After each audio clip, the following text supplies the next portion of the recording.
Into the Dead: Our Darkest Days from developer Pickpock is not your average zombie survival game. But is that a good thing, and is it worth your money? Well, let's go ahead and have a talk about that and find out, everybody. Over the last couple of weeks since its release into early access, I've been able to spend a good deal of time with this one, and I'll say that this one may just have a bright future. Now, why is that? From the very title screen, we're treated with what feels like classic zombie movie music. I can remember hearing similar from all the 80s classic zombie films when I was growing up, which is really appropriate given the game takes place in the fictional city of Walton, Texas in the year 1980. As you start up your game, you're given 5 choices of different pairs of survivors you'll be starting your journey with.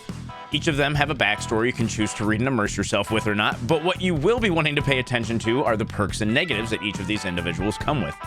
As you learn the game, you'll be able to figure out how to plan on using each of these individual pairs to best get your feet underneath of you as you survive the undead hordes that infest Walton and its environs. When you've decided which of these pairs seems like the right fit for you, it's time to start your journey and get treated to an intro that gave me a bit of a laugh, honestly, when I first saw it. The mayor of Walton comes across the radio and lets everyone know to not panic and that everything is absolutely under control. There's plans being made and you're to just hunker down and make the best of it until help arrives.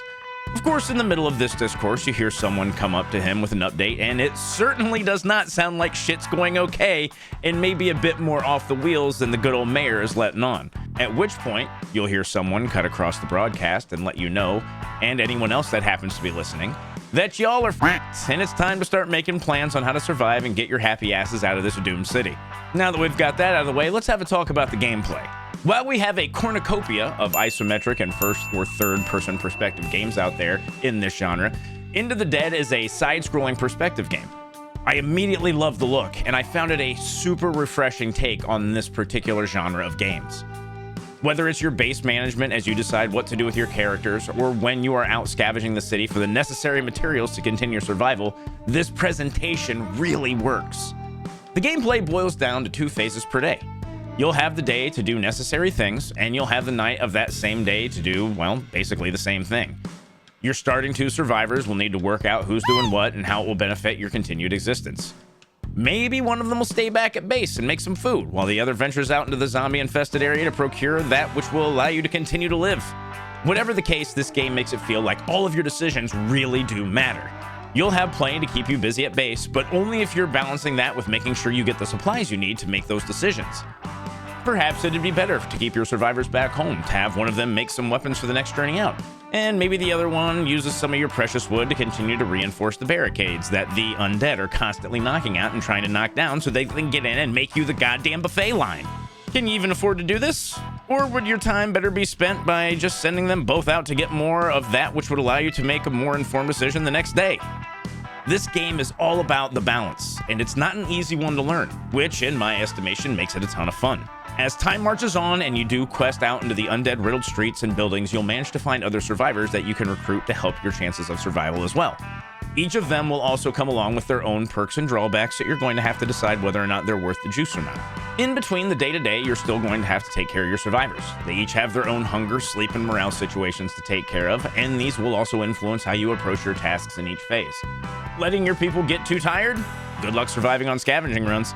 They'll be slower, they won't be as good when they're fighting the undead, and it will also decrease their morale, which you don't want to let happen. Let's just say that something that rhymes with Sudoku can go down if they are feeling a bit too up in their fifis and don't really see a way out of this situation. To combat all of this, we'll have to go back to our previous discussion of what to do with these kids and our day-to-day decision-making of what we're doing next. We may need to make the communal area at the workbench to help them keep their spirits up, or would it be better to upgrade our beds so that we have more than the one the current shelter is providing? Do we have enough food? Oh god, do we even have weapons? About that, combat in Into the Dead is actually pretty damn cool and completely avoidable if you really don't want to fight the undead. Don't have the implements of death you need to put down the Walking Dead? You're good. You just need to be stealthy and use the side-scrolling environments to your advantage.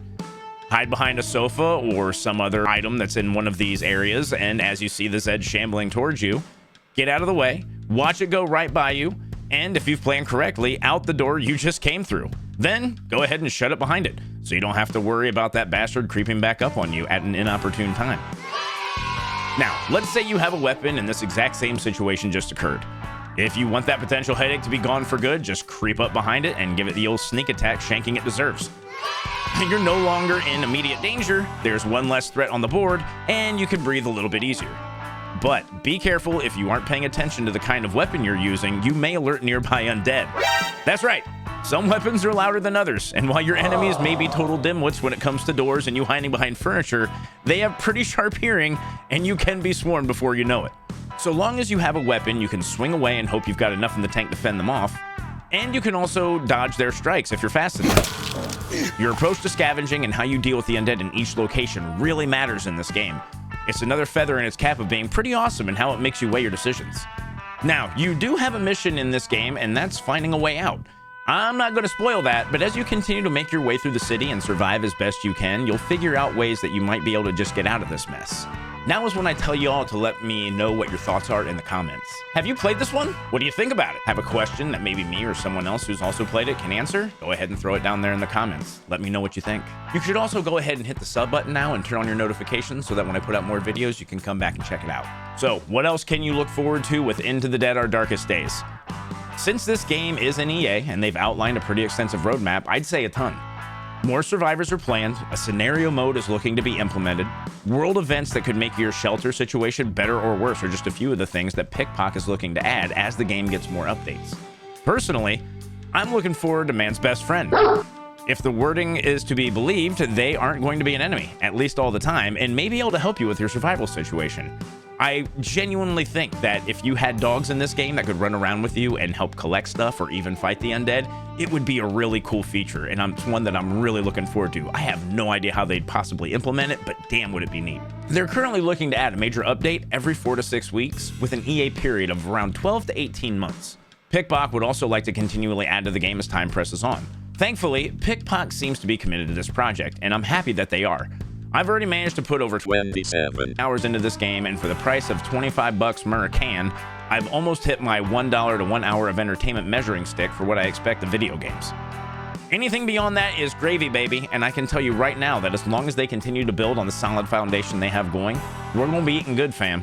Unlike the inferior 13 years of EA Project Zomboid, Into the Dead gets the Seth seal of approval.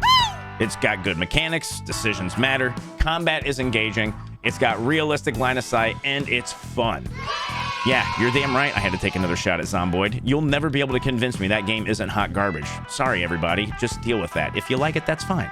Anyway, thanks for watching. If you want to support me and my content, make sure you hit that subscribe button right now, guys, please. And again, if you haven't already, throw some comments below. Let me know what you think about this game, especially if you've played it. And if you have any questions about it, again, let me know in the comments. If you'd also like to support, consider becoming a channel member, guys. Or you could hit the Patreon, or you could hit the Coffee. Whatever works for you.